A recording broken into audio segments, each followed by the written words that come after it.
The Strawberry in the Apple Tree by Art Inspired.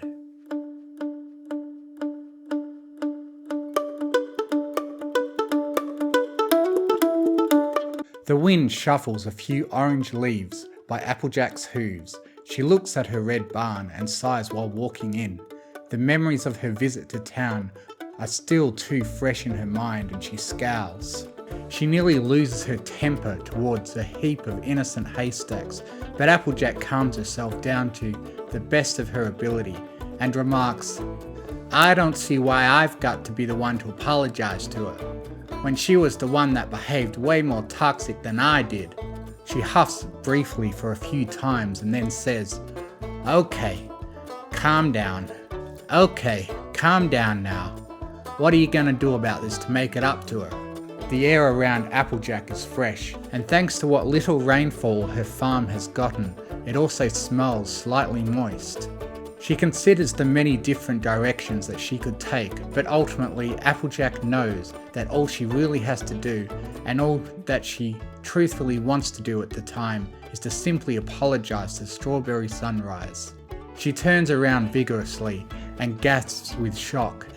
This is because Strawberry just so happens to be walking into the barn just then and there.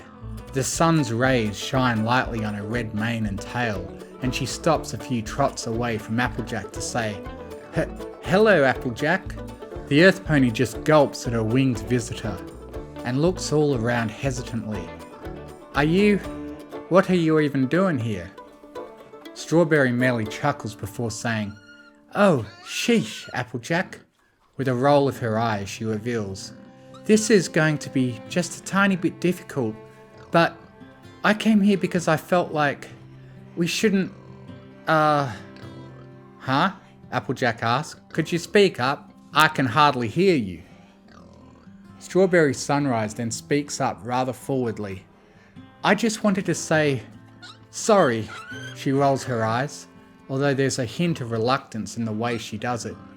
"You see, Applejack, I realized earlier that I might have been a little bit too harsh. I mean, don't get me wrong, I really don't like apples at all." She even goes so far as to wave a hoof, and to that, Applejack just frowns. "Oh, don't look at me like that." Strawberry then stares with a hopeful grin. "What I mean to say is, I've never had one that I've ever necessarily liked before. I've heard how big you are on honesty and all that, so truthfully, I'd be willing to share an apple with you since..." She scratched the back of her neck. "I've, never actually had one from Sweet Apple Acres." Applejack asks, "You haven't? Well, why not?"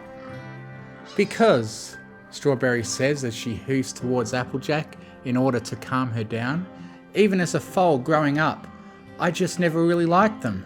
Well, I'm sure that by now you know how much I absolutely detest them." Applejack nods, but wears an annoyed expression. "You painted the picture mighty clear the other day."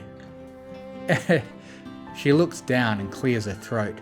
"I was having an awful week when you showed up, and I confess, I sort of took it out mostly on you," she scoffs. "Also, this isn't exactly easy for me to say, but the second you left, I wandered into the kitchen to find my father eating one of your Sweet Apple Acres apples." Applejack just gasps, but she also tries hard not to laugh too much. The farm pony asks in between her snickers, "Then what happened?" Strawberry asks rhetorically, "What do you think happened?" I asked him on a scale of 1 to 10 just how disgusting it is. He said that it was, she gulps nervously before finishing, "delicious, and that I should really try one sometime." Standing there attentively, Applejack allows that to sink in. "You're really willing to do that?" She then shakes her head and says, "Nah, you know what, Straw, you really don't have to. I'll accept your apology if you'll accept mine. I'm sorry, Strawberry, for trying to shove the idea that apples are awesome down your throat." "That's no good though," Strawberry says. "I think that I really should just have an apple anyways. Again, I actually have never really had your apples yet." She motions some of her mane away to then state regally, "No pressure, right?" Applejack can't help but to feel intimidated by this lone remark. She can see where this could turn out badly for the two of them if she ends up accidentally giving the mare anything unsavoury. She smiles calmly, however, and invites Strawberry. "Follow me. I think I know just the right kind that'll change your mind. Just you wait."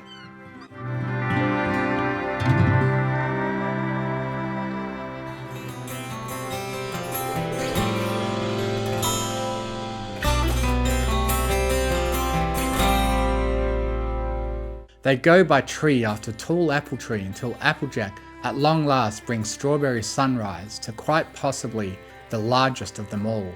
It towers, and as they slowly come up to it, Applejack begins to climb the nearby ladder.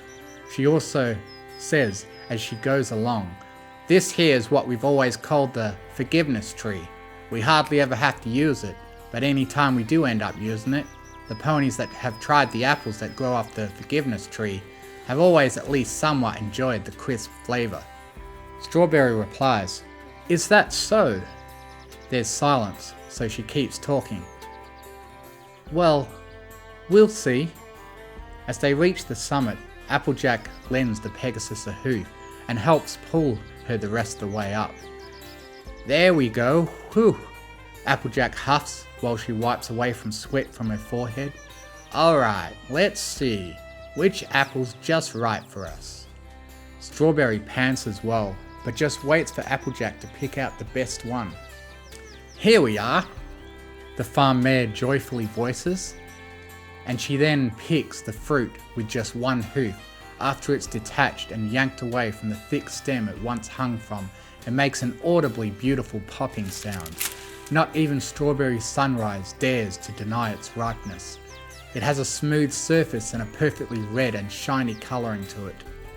"Just to be on the safe side, you want me to take the first bite, right?" Strawberry just breathes for a few seconds, and then she nods. She watches closely while Applejack firmly sinks her teeth into the very edges, and all that's heard afterwards are Applejack's moans and giddy laughs of enjoyment. Is it that good?" Strawberry asks. Applejack neglects to answer the mare sitting closely next to her. She instead keeps on chewing contentedly and starts cutting into the apple with a small butter knife. "Here you go," she tells Strawberry Sunrise while she generously hoofs her a yummy looking slice. "You tell me." The clueless earth pony then averts her attention back to the apple and begins cutting away once more. Upon returning her attention to her companion, Applejack receives a thorough surprise. "It's not all that bad now, is it, Strawberry?" A sweet and succulent end of Strawberry Sunrise's very own slice of the apple is gracefully inserted into Applejack's opened maw, and at the other end, Applejack initially expects to see Strawberry's hoof. However, that's not what's there at all.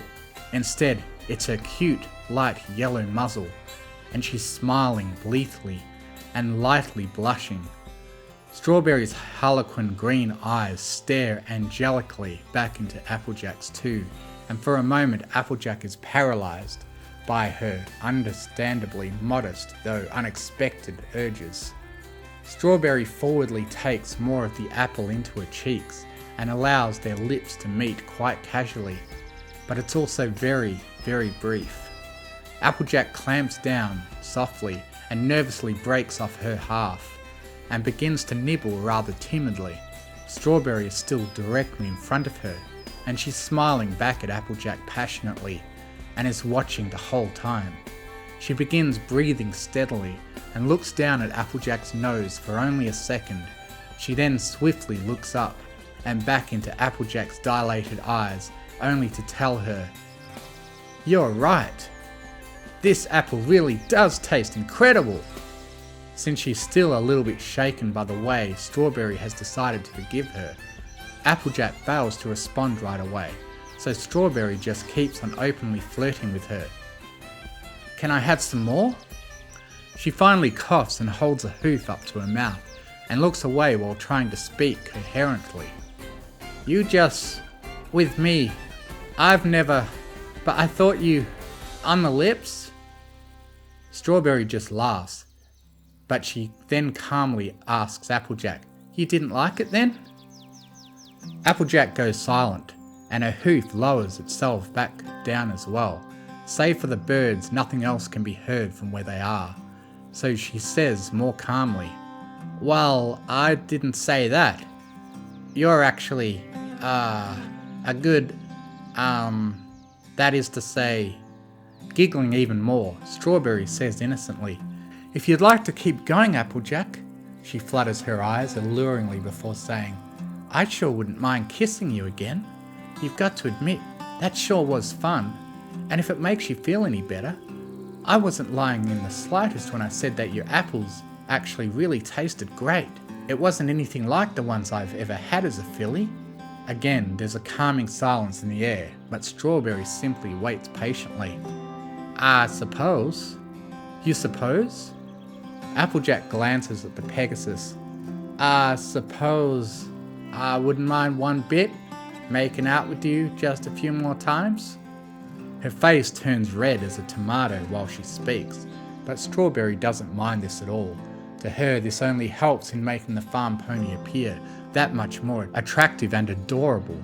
At first, for a second, Applejack attempts to hide her face with her hat, but Strawberry stops her with a hoof. She brings her face closer towards Applejack's and tells her, I'm glad, because I was worried that I had overstepped my bounds, you know. This time, while Strawberry's eyes are closed, it's Applejack's turn to sneak in a kiss of her own. Nah, but I gotta say, I've never met some pony that's quite so boldly assertive. That's why, She just starts blushing again and then says, I'm just not used to all this marshy stuff. Strawberry just laughs some more and then holds onto Applejack tightly to say, you might want to get used to it then, because I have a feeling there's plenty more mushy stuff on the way. Applejack asks, yeah? Like what, Straw? The amorous Pegasus isn't shy with her advancements. Another kiss meets Applejack's quivering lips, and she's gently laid down on her back atop the wide and thick, though soft bark. Strawberry leans down carefully, and while their bellies touch every so often, so do their lips, and Applejack is taken to cloud 9. Everything becomes a romantic blur the more and more Applejack feels Strawberry's muzzle against her own, and eventually their tongues force open the blocked passageways simultaneously to get at each other too.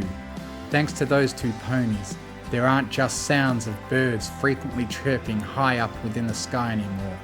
Applejack and Strawberry create sharp and luxurious commotions of their own.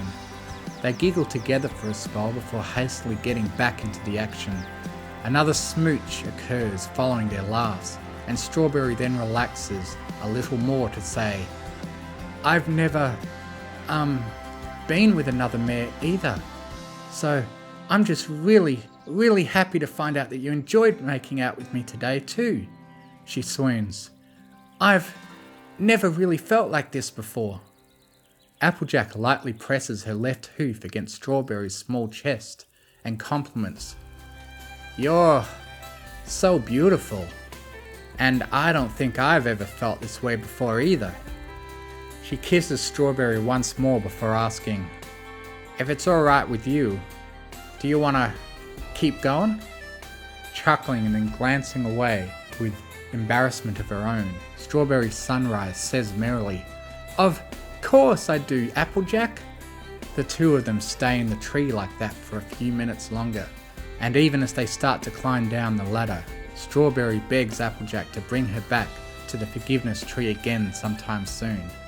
I'm really ecstatic too that you chose to bring me here, she says while trotting along side by side with Applejack. These apples that you grow on this farm, they really are something else. And Applejack? Yeah, Straw? She kisses Applejack one last time, and she then states lovingly, and so are you.